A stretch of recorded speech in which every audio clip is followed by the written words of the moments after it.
Tore vahepeal Kästis tulla starti, et muidu oleme ainult Euroopas oma punase kiireautoga sõitmas, aga mul on ju tegelikult ka teine tiim Eestis, mis on nitromootoriga Outlaw klassist.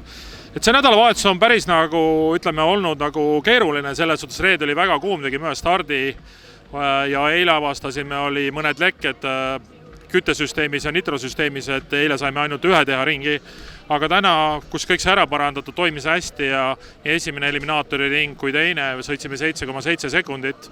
Et väga turvaliselt see võetud, kuna täna oli väga kuum päev ja rajatemperatuur oli 45 kraadi, et siis ei hakanud sinna 7-5 pürgima, et tähtsam on eliminaatoris alati jõuda lõpuni välja.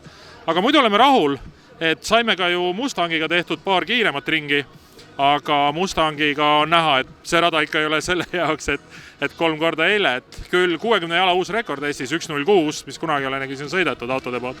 Aga jääme väga rahule, ilm kestis ja tuleme tagasi uuesti augusti. Ei, tegelikult me tuleme 2 nädala pärast juba American Beauty, tulge kõik vaatama, et tuleb väga ilus üritus ja kindlasti oleme ka musta autoga siin stardis.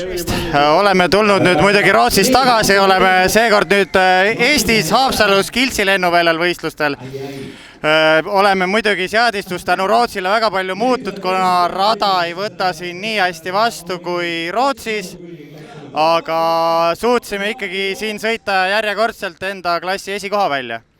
Et muidugi me oleme väga õnnelikud, ma olen väga tänulik oma meeskonnale, kes mind on aidanud, enda seadistajad, kes on selle suure töö teinud, et me suudame nii hästi sõita ja nii täpselt. Et jah, finaalsõit siis Leeduka vastu oli suhteliselt terav, et me teadsime, et konkurent on väga kiire, aga kuna ta jäi natuke stardis magama, siis ta lõpuks ikkagi sõitis enda ajaindeksi lõhki, sest tema lõppkiirus oli nii palju hea, aga meie auto oli suudetud nii palju täpselt seadistada, et me enda aega lõhki ei sõidaks tänu Steven Vesile. Võistlus läks päris hästi, sest et tegelikult ju võistluse teisel päeval, mis siis oli eile, hoolimata vähe konarlikust alguses, suutsime esimeseks kvalifitseerujaks ennast sõita. Kiirem aeg 7.7 andis lootust, et suudame hea tulemuse teha, aga samas oli ka mingeid väikseid tehnilisi viperusi. Aga ütleme nii, väike seadistuse viga tingis siis olukorra, kus me poolfinaalis kaotasime sõidu, langesime välja konkurentsist, aga õnneks kohtunikud andsid siis selle võistluse välise nii-öelda testsõidu meile, sest soovisime ikkagi oma seadet testida. Ja see kulmineerus ju selle kohe hooaja tippmargiga 7.48. Et head meelt teeb see, et me teame, et see ei ole kaugeltki maksimum. Ehk siis kindlasti see aasta läheme püüdma oluliselt kiiremat tulemust. Arvatavasti juba järgmistel võistlustel siin samas Haapsalus.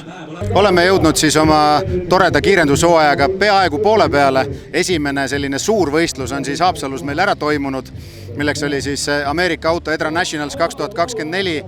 See julgelt võib öelda hetkel, et tegu oli siis Baltikumi suurima kiirendusvõistlusega, kuna meil oli 161 erinevat võistlusnumbrit väljastatud, kes siis tegelikult kogu selle nädalavahetuse rajal olid. Alustasime juba reedel, lõpetasime täna hilja, aga see ei ole veel selles mõttes kõik, et kogu meie see töö ja vaev, mis hetkel siia raja peale sai pandud, see õnneks jätkub, sellepärast et meil on tulemas veel 2 suurt kiirendusvõistlust ka siin Haapsalu rajal, Kapiabara kiirendusvõistlus ja finaalina augusti lõpus siis Wildcards Finals. Hästi tore on tegelikult see, et jällegi me oleme näinud seda, et meil on tulnud uusi võistlejaid juurde ja uusi huvilisi. Nimelt talvel siis tuli Challenger Cupi esindaja meie juurde ja ütles, et kuulge mehed, et me tahaks ka sõita. Ja siis leppisimegi nendega kokku sellise põhimõtteliselt bracketi stiilis klassi neile, et nad valisidki välja 4 võistlust, kus nad sõidavad terve hooaeg ja põhimõtteliselt nüüd on Challenger ja meil siit täna vist oli 11 juba, kui ma ei eksi, ja kuskil sinna 15 ringi loodetavasti on need aasta lõpuks ikkagi koos, ja paljud sõidavad neist ka muid klasse, mis ongi kõige olulisem, et tegelikult me saame jällegi uut inimest ja uut verd juurde oma kiirendussporti. Ja ühe uuendusena sellest aastast on veel selline tore tore asi, et meil on Skandinaaviast Eestisse lõpuks jõudnud siis kahekohaline Dragster, mis on Ranel Täpsi valduses ja millega Ranel on siis harjunud selle hooaja algusest peale, et hakata mingi hetk pakkuma sellist nii-öelda kiirendusturismi, ütleme seda siis sellisena, et on võimalus osta endale kaassõitja koht Dragsteris ja see Dragster sõidab stabiilselt 8-2-8-3 sekundit, mis on ikka väga-väga kiire, oleme ausad. See on selline autost natukene aeglasem, ehk see on isegi kõvasti kiirem kui superkomp autod, mis te võib-olla näinud siin olete, nii et ma ise tegin eile seal sõidu kaasa, julgen öelda, et see on unustamatu elamus.